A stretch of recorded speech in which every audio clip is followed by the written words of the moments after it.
केंद्रीय गृह मंत्री अमित शाह का दौरा, बीकानेर पहुंचे हैं मुख्यमंत्री भजन लाल शर्मा। इस दौरे के तहत अमित शाह के दौरे पर चिकित्सा मंत्री भी बोले, कहा कि भाजपा चुनाव के लिए तैयार है। राजस्थान की सभी सीटों पर जीत होगी, सभी 25 लोकसभा सीटों पर बीजेपी जीतेगी। तो चिकित्सा मंत्री गजेंद्र सिंह खींवसर ने क्या कुछ कहा, हमारे सहयोगी लक्ष्मण राघव ने उनसे खास बातचीत की।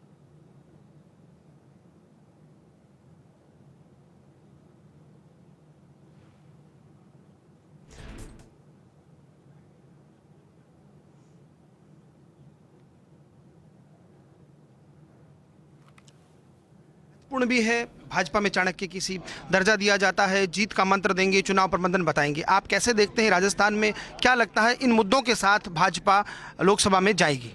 हम सबसे पहले एडवांस में प्रिपरेशन कर रहे हैं। दूसरा, माहौल बहुत ज़ोरदार है, हमारे जनता में जोश है।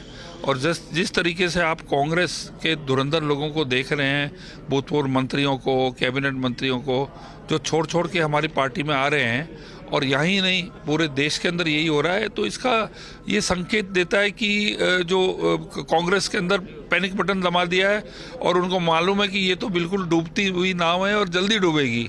तो अशोक गहलोत इस पर कहते हैं कि आप लोग जो है लोकतंत्र को कहीं ना कहीं डिस्टर्ब करते हुए जबरदस्ती ला रहे हैं, ईडी सीबीआई का डर दिखाते हैं। ये अशोक गहलोत के बयान है, गोविंद डोटासरा के बयान आ रहे हैं। गजेंद्र खींवसर क्या कहते हैं इस पर? आप देखिए, जो लोग ज्वाइन कर रहे हैं, कमलनाथ जी आना चाह रहे हैं तो इन पे ईडी का कुछ नहीं किया। आपके मालविया जी आ रहे हैं, इनमें कोई ईडी को किसी ने चढ़ी, अपनी मर्जी से आ रहे हैं, अपनी मर्जी से आ रहा है। और ये आप देखोगे कि एक मास मूवमेंट होगा, उसमें तो नहीं कह सकते कि भाई 2000 लोगों के ऊपर ईडी कर रहे हैं। ये ईडी का कुछ नहीं है, ये अपने मन से आ रहे हैं और हवा और माहौल को देख के लोग आ रहे हैं। लोग नहीं चाहते कि उनके 5-10 साल राजनीति में कांग्रेस के साथ खराब हो। क्यों सर? आपको एक ऐसा मंत्रालय दिया गया जिसकी बहुत चर्चा अशोक गहलोत के समय रही, खासतौर पर उन्होंने चिरंजीवी योजना को लेकर जिस तरह की बात की, ओबामा केयर से तुलना कर डाली। तो क्या लगता है जो आप योजना लेकर आ रहे हैं, जो पिछली योजनाएं हैं, जनता में कांग्रेस के नेता बार बार ये कह रहे हैं कि हम फ्री दवा देते थे, फ्री जाँच करते थे, तो आपका विजन क्या है? जनता के सामने जनता ने खुदा पहाड़ निकली चुईया। 25 लाख किसको मिला? एक भी बता दो। 15 लाख किसको मिला? किसी को नहीं मिला। 13 लाख एक जने को मिला था, बाकी कुछ लोगों को 8-8 लाख मिले थे। पहली चीज़ है, अधिकांश जो फंड है वो केंद्र का था। अब जो हमारी जो योजना है केंद्र की, आयुष्मान भारत वाली, वो सबसे पहले खर्चा वो पैसा उपयोग में लेते थे।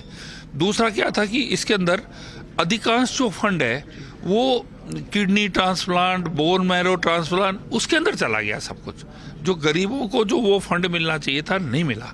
इसको हम अभी नाम बदल दिया है, चुनाव नज़दीक आ गए हैं, आचार संहिता खत्म हो जाएगी, उसके बाद में इस पूरी योजना को हम ऑलरेडी प्लानिंग चल रही है, इसको हम पूरा चेंज करके, ताकि गरीबों को विशेष तौर के मिडिल इनकम क्लास को उनको विशेष लाभ मिले, इसको चेंज करें। आखिरी सवाल, सोनिया गांधी को राज्यसभा राजस्थान से भेजा जा रहा है, कुछ कहेंगे आप?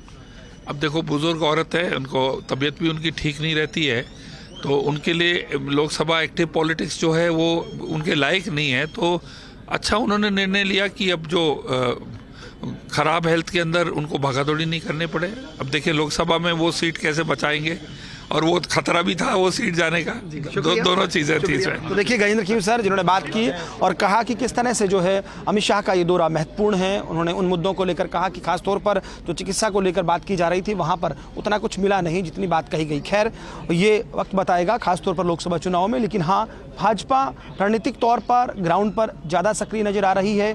अमित शाह का दौरे की शुरुआत बीकानेर से करना कहीं ना कहीं एक संदेश भी है कि जरा सा टिपिकल अगर है तो बीकानेर संभाग है। कैमरा पर्सन अजीम भुट्टा के साथ Lakshman Raghav, first India news, Bikaner.